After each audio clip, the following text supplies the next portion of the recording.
I have been thinking a lot lately about the fact that video calls are exhausting.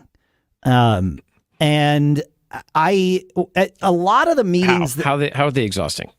Well, we've found that a lot of the meetings that we have for work stuff, especially when it's the same team getting together regularly, we have stopped turning on our cameras.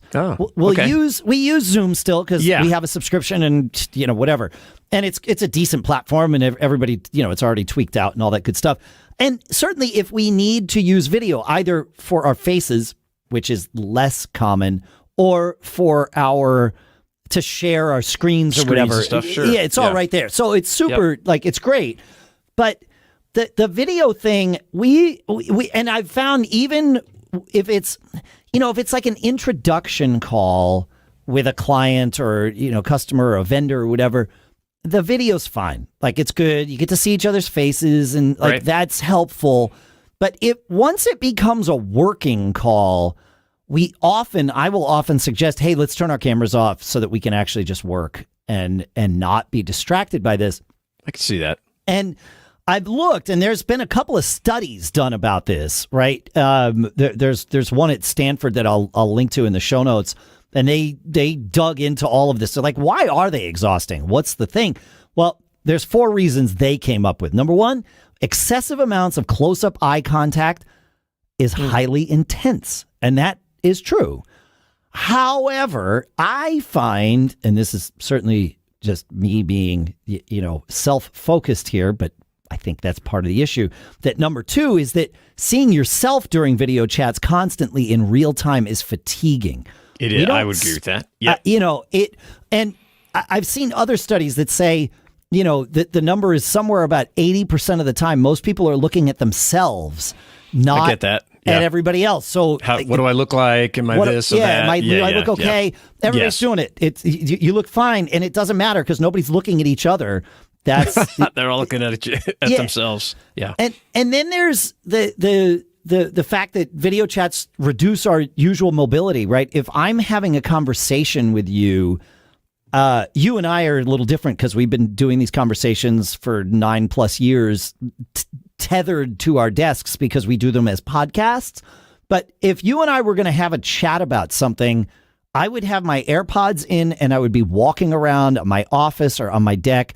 I would not be at my desk at a computer sitting. I would be moving, and I find I am far more engaged in the conversation that way. I don't have the distractions of a screen just throwing crap at me all the time. That. Yeah, that's true.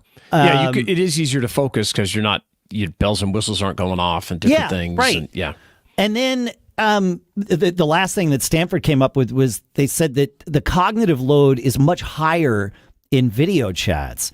They say that in regular face-to-face interactions, the nonverbal communication is natural and we make and interpret gestures subconsciously. But in video chats, our brains just have to work harder to try and intuit this on a, two-dimensional screen, usually with crappy cameras and, all that stuff. So that's interesting. I could see that. I mean, certainly if you're in the room, number one, face to face, you're not looking at yourself, right? You're able to focus more on. We're not looking at each other the entire time. Like, you and I wouldn't be staring into each other's eyes for an hour. That would just be super awkward. Yes. We don't do it. Yeah, you'd be looking at things together. Maybe have a whiteboard, do different stuff. Yeah, right. That's a good point. Or just talking, and you wind up not looking like. As I started thinking about this, I started really paying attention to my own sort of habits and mannerisms in person. And even when I'm having a heartfelt conversation with someone, it's maybe 20% of the time that we're looking each other in the eye, and that's high. Yeah, the rest of the time, we might be facing each other, but we're both just kind of looking off axis a little bit because we're focused on the conversation. Yes, there's the nonverbal cues, but I don't need to look at your eyes and your cheeks to see that necessarily. That's a good point. Yeah, that's fascinating. So anyway, I'd love to get, feedback at businessbrain.show. Tell us if you have, Zoom fatigue or, we'd love to hear from you or how you handle it. What do you do with your team? What do you do? Turn the cameras off? I like that idea of turning the cameras off.